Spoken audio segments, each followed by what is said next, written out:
All right, so for all of you golfers out there that we see on a weekly basis coming into Stretch Lab, or if you just happen to stumble upon this video, you're a golfer or not even a golfer, because honestly, these exercises are so good to do for day-to-day movement as well. To have the ability to rotate, to maintain core stability, core strength, and keep everything in a safe position, I guess you could say. Getting laundry, picking something up off the floor, reaching for a cup in the cabinet, all of these little twists and turns that we do on a day-to-day basis, and then intensify those movements when we're doing something like golf or tennis or pickleball, right? With all of this upper body movement, everything from our neck, our head, all the way down to our feet. There's so much to focus on, and it can be very overwhelming if we went through literally all of those things in one video.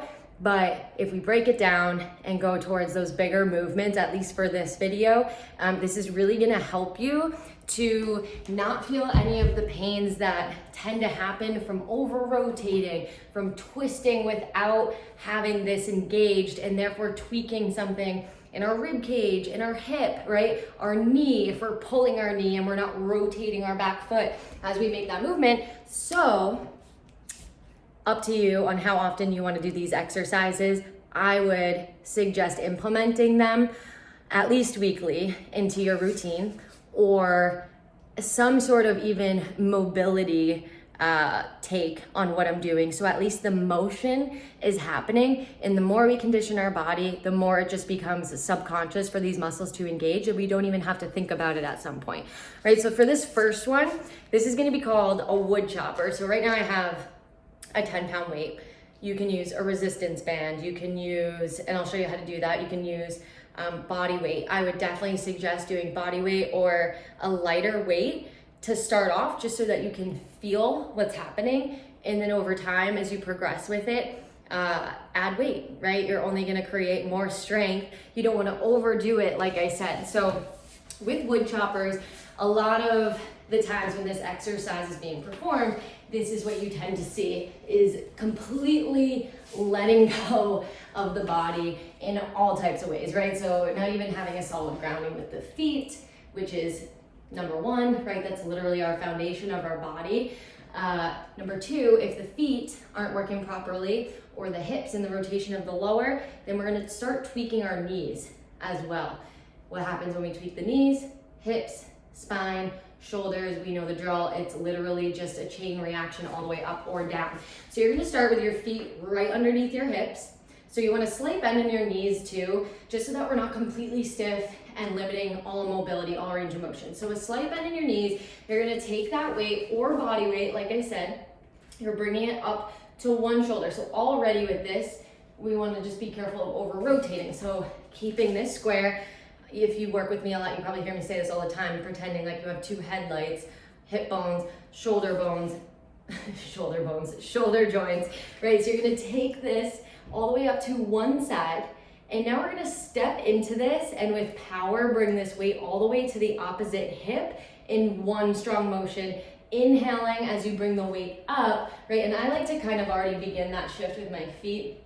So putting most of my weight into my left leg while the weight's at the left shoulder. And on the way down, I'm gonna look towards that diagonal that I'm gonna be moving on, pivot my back foot with this so that the knee doesn't become stuck and the hips can follow. So we're gonna take this weight all the way down to that opposite hip, squeezing the core so we can protect our spine, and then we bring it all the way back up. So again, right here. And we wanna create that stopping, freezing motion, so almost pretending like someone's gonna take a picture of you in the final position of this exercise. So again, we're one count on the way down, keeping those slight bends. Clearly I can't speak today. The slight bend in your knees and coming onto the ball of your foot with that back leg. So bringing it up, not over twisting, not tweaking or arching your back. So keeping that core strong, pull your belly button to spine, and then stop this weight as soon as you get to the opposite hip, and you can find that nice soft bend in your knees and stability here through all of the muscles engaging. So flat feet on the ground, core is strong, legs are engaged, shoulders are back and open, and you want to follow the weight too, because If that's happening, we're gonna do some things that we don't wanna do to our neck, right? So that's the first one. Second one, oh, and I told you I would show you that with a resistance band, but there's not gonna be much weight to carry, but you can always play with resistance bands and just even holding tension here as you bring that down. And no matter what we have, we wanna stick with that same 1 down, 1 to 2 counts on the way up as we inhale again. This or a bigger resistance band. Now I'm trying to think of what I can latch this onto. You wanna take it, let's maybe try some weights. This might tip over, you guys, and if it does, we're gonna roll with it. So, you can loop it onto anything. It doesn't have to be fancy. You can improv. This is definitely gonna tip over. But ideally, you want this latched onto something that's gonna be in line with your shoulders so that you don't have to lift kind of like I am. So let's pretend I'm this height right here, and you can always take a bend in your knees, and it's gonna be anchored to one side. Arms are completely straight and engaged. I feel like this weight's gonna come right here with me. And we are, yep, here it goes. Just rotating. Yeah, that's not gonna happen to you. And come all the way back. I think we get the idea, even with my failed attempt at showing you an example. So we're pulling the resistance band away from over there and then controlling it on the way back in, because what's gonna happen is, depending on the strength of the resistance band, it's gonna feel like you wanna just whip right back into where you came from, but we're holding here, squeezing absolutely everything that we just talked about in that previous exercise. The hips come with you, the arms come with you, the shoulders are pressed down and away from your ears so that this isn't happening, right? We wanna relax, breathe while we do all these movements. So breath to movement is really important. And this is a pretty, it's nothing crazy, nothing intense. There's not a lot of movement happening, but you will feel it all right here. So we don't want to use the arms, we don't want to use the legs, the core. So squeezing and letting that initiate the movement, pulling the band away from its anchor point and coming right back to the middle and not over rotating. So again, let's pretend it's on this side now. Starting off straight arms, shoulders are back and down. You should picture your shoulder blades almost going like this. Soft bend in your knees. We're rotating the back leg as we pull the resistance band, and make sure you're following your movement with your eyes. Back leg is pivoted just like in the wood chopper, and then we bring it all the way back to the middle. Next exercise, you don't even need any weight. So we're gonna come down onto the floor. There's a couple ways you can do this, but this is a great exercise for, again, core. There's a lot of core that's happening when we play golf, right? So this is a great way to start working even 2 body parts moving at the same time. So you're gonna start off on your hands and knees, making sure your shoulders are right above your wrists and your hips are right above your knees. And so first way we're gonna do this one is extending one leg back, straightening that knee all the way, toes are facing down. So we don't wanna open up the hip to the side. We wanna keep all this nice and flat. And then you're gonna raise that opposite arm, bicep right next to your ear, and then bring it all down at the same time, nice and slowly and controlled. So the goal here is to do this at the same time. Bird dog, that's what this exercise is called. I don't think I said the name. But not tweaking the back, the neck, anything. So practice this with even just moving the arms, one arm at a time, seeing how still you can keep the rest of your body. Try it with your legs, bring it down, see if anything is a little bit tempted to move, or if different sides of your body feel different, which is normal. We have right, left, depending on which side we're dominant on. It's gonna probably feel a little weaker, stronger, or like you have less range of motion on one side. And there's nothing wrong with that. We just wanna even it out the best that we can. Last exercise is a reverse lunge with a torso rotation. So a lot of times with this exercise, people tend to blend it together when we wanna really separate it the best we can. So you wanna hit the lunge first with the weight at the chest in the middle, then do the rotation, then come back center, and then come all the way up to standing again. So I'll explain while I do this. So you want your feet right underneath you, toes facing forward. Again, body weight, add a weight, a lighter one before we go heavier.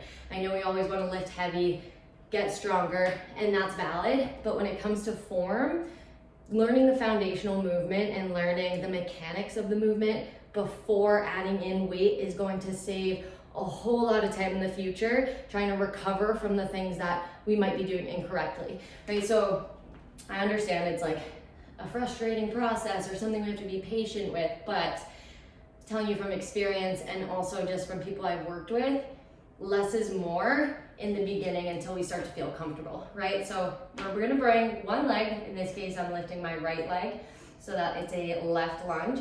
We're stepping to the back, right? So planting that foot, it should be, when you come into this lunge, knee is in line with your ankle, front knee and ankle, and then this back leg is 90 degrees, a 90-degree angle here. So we're not too far out that our leg is a little bit more straight than it should be, but we're also not crouched underneath ourselves. This knee is going straight down to the floor. So from my head to the knee should be ideally, right? It's not gonna be perfect, but a straight line. This weight's right here at your chest, shoulders are back and down. We use our core, squeeze and rotate over the front leg, come all the way back to center, and now using this front leg to really stabilize and ground you, press to the ground, squeeze the leg, come all the way back up to standing.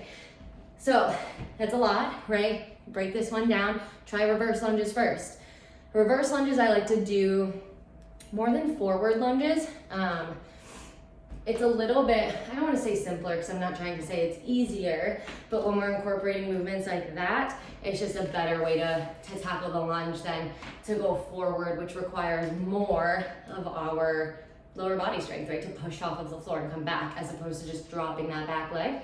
So I'm going to do it on the opposite side. We're hitting the lunge, find that nice, stable, aligned position.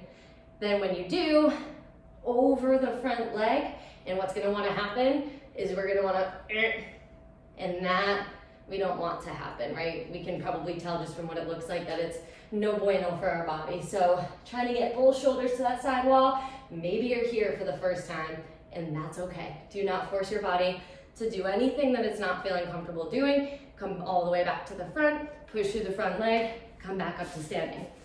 So that's the breakdown of the exercise. Obviously, I didn't do a bunch of reps in the video. I'm out of breath, my God. Whew. They don't all have to be incorporated into your workout at once, right? These are just things you can take, pull from. Oh, I don't really work that muscle that often. I should probably start doing some of these exercises, right? So take one, take two of them. Do them body weight and do them in the morning. If you do go to the gym, do it in your gym workout, like put it into your routine. Try to stay probably around like 10 to 12 reps. If it's two sides, 10 to 12 on both sides, and aim for at least 3 rounds of that. See how it feels. And if it's too much, then you just back off a little bit. Maybe it's 6 reps for the first time, right? I think that's the important thing to know is that it might be for the same goal. Maybe it's a bunch of golfers that watch this video, but we are all so different. Not one person has the same body as the next. Mine is not gonna be the same as yours. So even trying to just listen to the cues and where everything should be aligned is much more beneficial than trying to mimic someone's body movement and try to aim to make it look the exact same way, because it's never going to. Bone structure, muscles, range of motion, all of it comes into play. So listen to your body and really just try to feel, right? Hips, shoulders, hips, knees, being aligned, being square, being controlled and stable while we're doing these movements, but not so much that it's like restricting us and we're walking around like robots, right? We want to breathe. So yeah, all of these 10 to 12 reps is a good thing or a good number to aim for. 3 rounds if you're incorporating it. If getting to the gym is a big challenge for you, these are all doable at home.